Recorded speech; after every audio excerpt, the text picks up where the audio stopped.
बिस्मिल्लाहिर्रहमानिर्रहीम। आज की वीडियो में हम बात करेंगे कि जो पीएमएस की जो सीट्स आई हैं 119 सीट्स हैं जो पंजाब पब्लिक सर्विस कमीशन ने इनको अनाउंस किया है। तो उसमें जो आपके कौन कौन से सब्जेक्ट्स होंगे और जो आपके ऑप्शनल सब्जेक्ट हैं वो आपने किस तरह से उनको सेलेक्ट करना है, कौन से जो आपके सब्जेक्ट्स हैं वो आपने सेलेक्ट नहीं करने और कौन से हैं जो आपको ज़्यादा से ज़्यादा मार्क्स दे सकते हैं। तो आज की वीडियो हमारी इसी से मुतल्लिक होगी और हम बात करेंगे कि इंटरव्यू इसमें जो होगा वो कितने मार्क्स का होगा, जो हमारे सब्जेक्ट्स हैं वो कितने मार्क्स के होंगे, कितने मार्क्स वाला जो है इसमें पास होगा और कितने जो परसेंट मार्क्स पे आपको इंटरव्यू के लिए कॉल किया जाएगा। तो आज की वीडियो हम स्टार्ट करते हैं कि जनाब इसमें सबसे पहले तो ये है कि ये 17 ग्रेड्स की जो हैं जॉब्स हैं, इसमें जो 80 सीट्स हैं वो पीएमएस जो हैं डिपार्टमेंट से मुतल्लिक हैं, यानी कि जो हमारा प्रोविंशियल मैनेजमेंट सर्विस है। इसके अलावा जो आपकी जो 25 जॉब हैं वो एक्साइज एंड टैक्सेशन के हवाले से हैं और एडी लोकल गवर्नमेंट का जो है वो 14 सीटें हैं। ये इस तरह से इनकी होगी, मेरिट बनेगा कि जो सबसे पहले 80 जो लोग आएंगे वो पीएमएस में जाएंगे। इसके अलावा जो बाकी मेरिट बनेगा वो एक्साइज एंड टैक्सेशन में जाएंगे। इसके अलावा जो नेक्स्ट 14 होंगे वो जाएंगे इसमें एडी लोकल फंड ऑडिट में जाएंगे। इस तरह से पूरी की पूरी 119 जो सीट्स हैं वो मुकम्मल होंगी। अब नेक्स्ट हम ये बात करेंगे कि जनाब इसमें जो सब्जेक्ट्स हैं टोटल हमारे इसमें 9 सब्जेक्ट्स होंगे। 9 हमारे सब्जेक्ट्स होंगे जिनमें 6 जो हैं वो हमारे कंपलसरी सब्जेक्ट्स होंगे, ठीक है, और 3 हमारे ऑप्शनल सब्जेक्ट्स होंगे।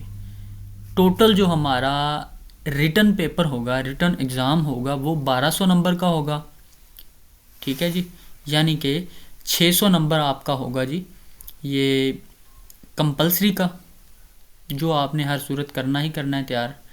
इसके अलावा 600 ये हो गए और 600 नंबर आपके पास होंगे ऑप्शनल सब्जेक्ट्स में से, ठीक है, और 300 नंबर का आपका होगा जी इंटरव्यू।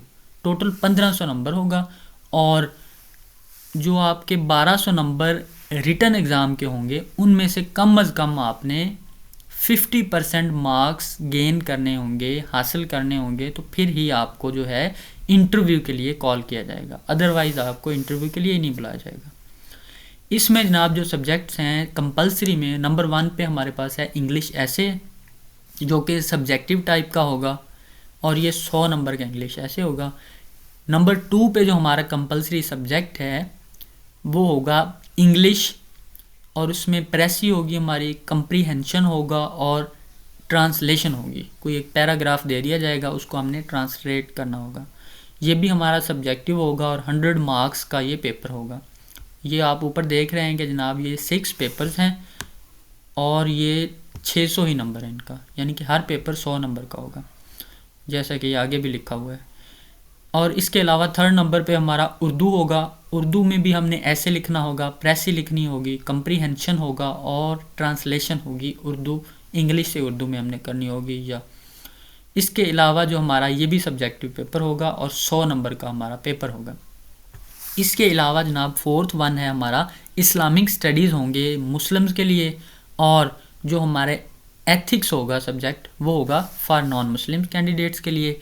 और नॉन मुस्लिम कैंडिडेट्स को यहाँ पे जो है वो ऑप्शन दिया जाएगा, जैसे कि आप ये नंबर 2 में देख भी सकते हैं कि जो नॉन मुस्लिम कैंडिडेट होंगे उनको ये ऑप्शन दे दिया गया है कि जनाब अगर आप चाहें तो आप इस्लामिक स्टडी का पेपर भी जो है उसको सिलेक्ट कर सकते हैं, बाकी ये उनकी चॉइस है। इसके अलावा जी अगर हम देखें तो नेक्स्ट 1 है हमारा पाकिस्तान स्टडीज़, और ये जो 4th 1 है इस्लामिक स्टडी या एथिक्स का पेपर, ये हमारा कम्बिनेशन होगा सब्जेक्टिव का और ऑब्जेक्टिव का, यानी कि इसमें तकरीबन कोई 20 नंबर का पेपर जो है वो ऑब्जेक्टिव होंगे और 80 नंबर का जो पेपर होगा वो आपका सब्जेक्टिव वाइज होगा। इस तरह से आपका 100 नंबर का पेपर होगा। और नेक्स्ट 1 है हमारा पाकिस्तान स्टडीज़।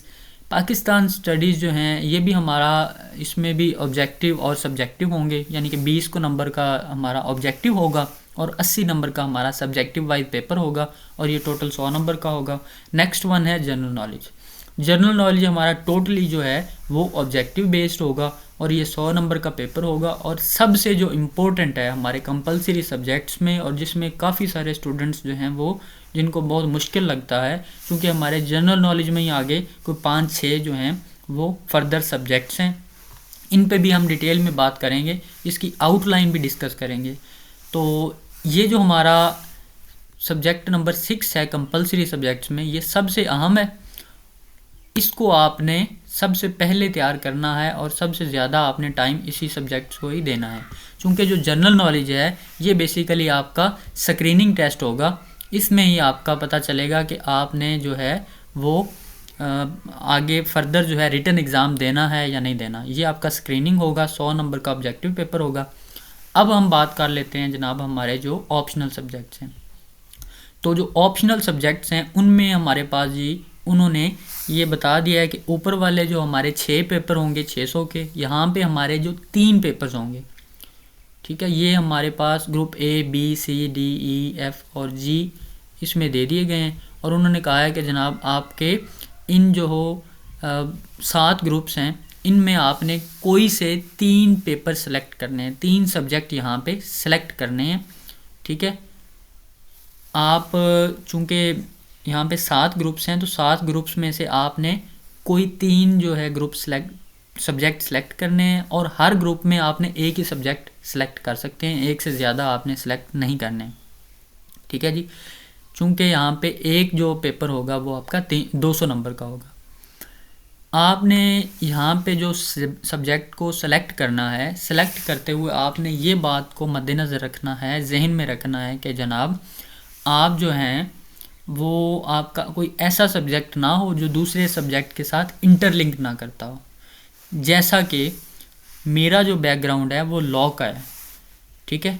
तो आप अगर फ़र्ज़ कर लें लॉ का अगर आप सेलेक्ट कर लें ग्रुप ई में लॉ का सब्जेक्ट, तो आपने ये चीज़ मद्देनज़र रखनी है कि बाकी जो 2 सब्जेक्ट आपने, चूँकि यहाँ से आपने 3 सब्जेक्ट्स करने हैं और हर ग्रुप में एक सब्जेक्ट है, यहाँ से अगर आप लॉ कर रहे हैं सेलेक्ट ग्रुप ई में, अगर आपने फ़र्ज़ कर लें कि आपने लॉ का सब्जेक्ट सेलेक्ट कर लिया है, तो ग्रुप डी, सी, बी में आपने ये देखना है कि जो लॉ के साथ जो रेलिवेंट है वो कौन सा है, जो इंटरलिंक कर रहा हो, यानी कि आप ये लॉ पढ़ें तो आपका वो भी कवर हो, या वो पढ़ लें आप तो किसी हद तक एक दूसरे के साथ इंटरलिंक करते हों। अगर आप इस तरह से सब्जेक्ट को सिलेक्ट करेंगे, इस तरह से अगर आप सब्जेक्ट्स की तैयारी करेंगे, तो आई होप आप इस पेपर को पास भी करेंगे और आपकी एलोकेशन भी 100% इंशाल्लाह होगी। सब्जेक्ट की सिलेक्शन के लिए आपने ये चीज़ लाजमी तौर पे मद्देनज़र रखनी है। बाकी अगर आप फ़र्ज़ कर लें कोई मैथमेटिक्स आपका बैकग्राउंड है, मैथमेटिक्स कर रहे हैं, तो आपने उसी के रेलिवेंट बाकी 2 सब्जेक्ट भी सिलेक्ट कर लेने हैं। अब ये भी 600 नंबर का पेपर होगा, ऊपर वाला भी 600 होगा, और जिनके कम अज़ कम दोनों में से 1200 नंबर में से 600 नंबर आएंगे, 50% मार्क्स आएंगे, उनको इंटरव्यू के लिए कॉल किया जाएगा। और इंटरव्यू आपका होगा 300 नंबर का इंटरव्यू होगा, ठीक है। यहाँ से आपको जो है सवाल जवाब पूछे जाएंगे कुछ चीज़ें। तो ये था हमारा आज का सब्जेक्ट की सिलेक्शन के हवाले से, और कितने सब्जेक्ट्स होंगे इनके हमने जवाब दिए। तो आई होप सो आपके तमाम जो क्वेश्चंस हैं वो क्लियर हो गए होंगे। अगर फर्दर भी आपका कोई क्वेश्चन है तो आप काइंडली कमेंट बॉक्स में हमसे पूछ सकते हैं। Thank you so much.